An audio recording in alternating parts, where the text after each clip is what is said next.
Hey guys, and welcome to another brand new video. In this video, we have a little bit of interesting news to go cover over here when it comes to the brand new PlayStation Showcase that might be coming out in the near future. We also have some brand new games coming out too as well, and on top of this, we also have a really big drama discussing the fact that some people just do not realize what it takes to make a video game in this day and age. Now, that might be kind of like a weird statement because I'm sure a lot of you guys already know it takes devs and QA and marketing and people making the assets and 3D modeling. But at the same time, I think a lot of people are kind of concerned on this weird gaming lull going on right now, both on PlayStation, Xbox, and in all honesty, kind of the Switch. And a lot of people are kind of concerned on when we're going to make this next generation leap, what's going to happen long term, and everything else. So I'm going to mainly focus on this one, but I do have some cool news coming over here for PlayStation as well. So make sure you guys are subscribed, make sure you guys have the notifications on. We do have the Twitter and Twitch room down below. And of course, if you guys are celebrating, I hope you guys do enjoy Memorial Day. Hope you guys have a relaxing day. We get to go and chill, relax ourselves. So first and foremost, if you guys have missed it, we are now seeing a lot of big rumors and leaks coming out. Kind of like this is more of just like the trust me bro type vibe from a lot of these big leakers, so nothing super concrete or like official tweets, but we have been hearing rumors that there will be an upcoming PlayStation Showcase in the very near future. Now, this is kind of almost a duh. Mainly think about we're coming close to the summertime. We usually have the old XE3. Xbox does have an apparent big showcase coming out throughout these next few months. And of course, what happens when all these people come together? They basically just make their own E3 and try to bring up new games. And we have been seeing some kind of nifty things. We've been seeing things like the Silent Hill remake coming up and showing up on Amazon, which doesn't necessarily mean it's coming, but why else would there be an Amazon listing without it? And same with them actually on the pictures and the price points and all of that. And as well, we're also seeing some more rumors from Team Asubi, which is the people who made quite a few of the staple PlayStation games. And they actually might have some new games coming out in the near future too as well. So we're kind of looking towards like fun new stuff, hopefully coming soon. Although right now we are still in this limbo with the Xbox vibe. And this is kind of going towards why this gaming limbo is even happening in the first place. As I'm also right in the middle over here. It kind of stinks because I think my webcam's on the stranger side, so don't mind me being like a little bit, I'll go a little tiny, why not, so you guys can see my entire room. Anyway, we had a very intriguing post over here, kind of highlighting over Shinobi602, who's been around for a little bit, we've covered him on my channel before, on the lack of the first-party reveals by PlayStation, and kind of giving everyone like that big reminder, and that big kind of push, where it's like, hey, first-party games like Wolverine, like anything even being released in the first place, the Venom game we were hearing rumors on, or pretty much anything. These are really big things that take a very long time, where we're probably already seeing games being made for the PlayStation 6, starting like now. Like as of right this second, we have games being developed for these next-gen consoles that we don't even know if they even exist. Or look at GTA 6, which definitely took a very, very long time to come out at some point. And I think this is where people are getting concerned, because we haven't seen a big jump on the PS5 or Xbox yet.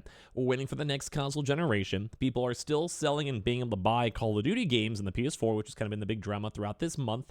But like, it's intriguing to know because games should be coming out soon. So I kind of want to get my thoughts on this because I think this got a lot of attention, a lot of thoughts in general, and I think it's just an interesting topic.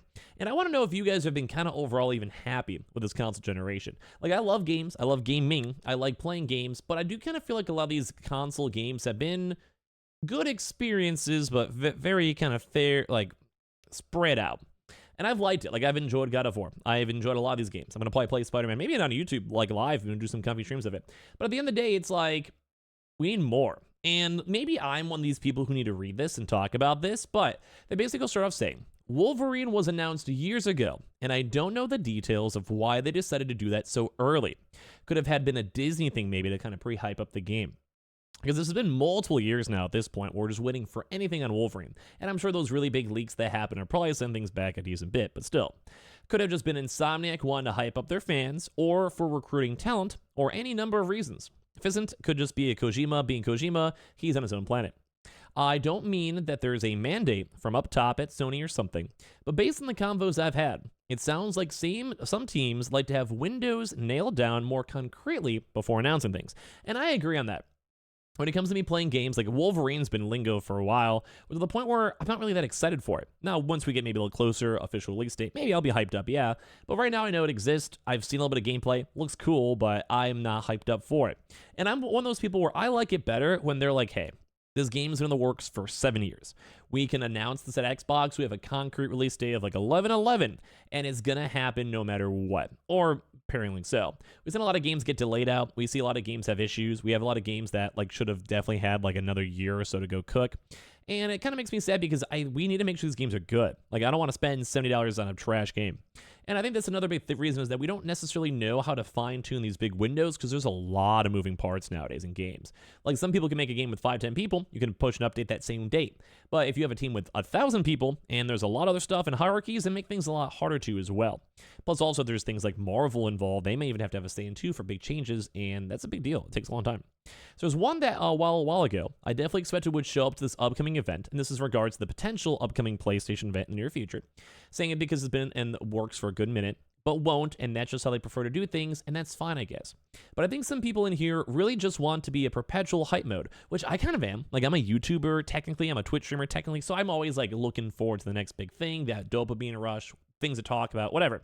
And I don't think a lot of people kind of have that same mindset healthily. Like, I think it's fun because it's YouTube videos to talk about, but some people are like, PlayStation sucks, Xbox sucks, console wars still, because they're like, we haven't had a game in a year. And that's a big deal because it is true. A bunch of their team released big games not that long ago. Just in the last couple of years, Guerrilla launched Horizon Forbidden West, which was a massive game. That was a huge game. Probably took 10 years. It was insane. It was a very long game. Help with Horizon Call of the Mountain, Horizon PC port, and helping with something else that we'll see soon and are working on multiple projects. Santa Monica launched God of War Ragnarok like a year and a half ago. Polyphony launched GT7 2 years ago. Returnal came out 3 years ago, and House Marquee's game is a new IP, which almost always takes longer too, because you have to catch up. The Last of Us was 4 years ago, which seems insane for me. The Last of Us Online would have been the next big thing, but we know how that went, and not because it was a bad game, they just needs more time. And basically we're just in this awkward limbo. Same with Xbox, where Xbox needs to build up studios or even the Activision acquisition. Yeah, some games are still being churned out because they're used to it, say for Call of Duty, but new IPs or new developments or trying to like rehash games like say StarCraft are going to take a while to go make happen. And it makes things hard. So I think some things still haven't really grasped on how long big games take to make.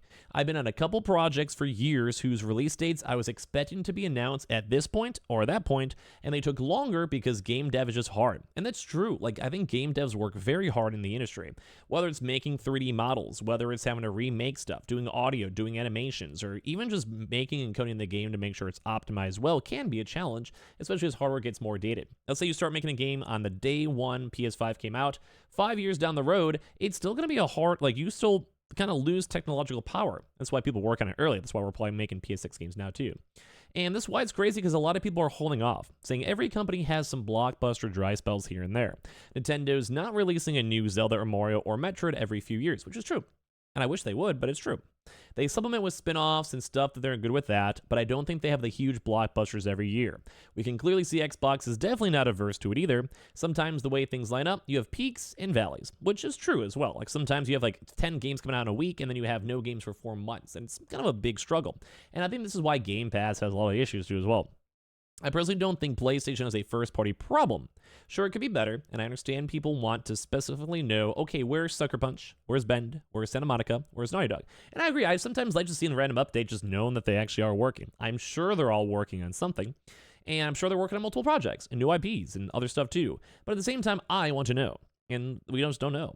So the big ones, and a lot of the 2023 was dry, but in the last 6 to 7 months, they put out Spider-Man 2, Helldivers 2, Rise of the Ronin, and Stellar Blade, all these big first-party games. And outside of that, FF7 Rebirth for just an extra cherry on top, they're feeding you, and there's still more this year. And I agree, I do think Sony's doing really well. Like, it takes a long time to make these games, but I think PlayStation kind of locked on in a few years ago, and there can still be big issues or dry spells and all that. But compared to Xbox, not to make it back to that always, but it's a good comparison, or even Nintendo, I do think PlayStation has done better. But at the same time, we still have a dry this year, and I think that's kind of an issue. Now, once again, if we still have like Wolverine or Venom come out this year, which probably is not going to happen, but would be nice, or like a big DLC somewhere, would be nice, but it is kind of rough because people just don't, I think a lot of normal people don't understand it, or like I said, there's probably been projects that we don't even know about working for years, and they might have it being like in dev hell or something. So it's kind of rough. But we do have to go and see other things like Xbox or the Switch, which are still struggling. And there are still some other big games are saying too, like Death Stranding 2 as well, that are still being worked on. But I think a lot of people still have this real back where gaming does take a long time. Like there's a lot of QA, a lot of testing, a lot of animations, a lot of story building. And at the same time, think if you have to change like half the story, you're going to have to make new models, new environments, and all this stuff takes a really long time, especially if you want to focus on graphics and all that a lot. And if you don't, then it's not going to be good at the end of the day. So I want to hear your thoughts. Like, I do think this is a big problem because people complain about this. I've seen a lot of complaining on Twitter, on YouTube, whatever, that games are dry, which I get. But I do think sometimes you have to lower your standards and check out more indie games and various other games, or work on your backlog too, because it's not going to always be this perfect golden site. And hopefully we'll have a lot more E3 style games and announcements with PlayStation, Xbox, and Nintendo, or even a Switch 2 soon, because I would love to hear about it. But either way, I thought it was a very interesting point to go discuss on and talk about. So I want to hear your thoughts and comments on everything down below. Make sure you guys are subscribed, Twitter and Twitch from down below, and I love you guys.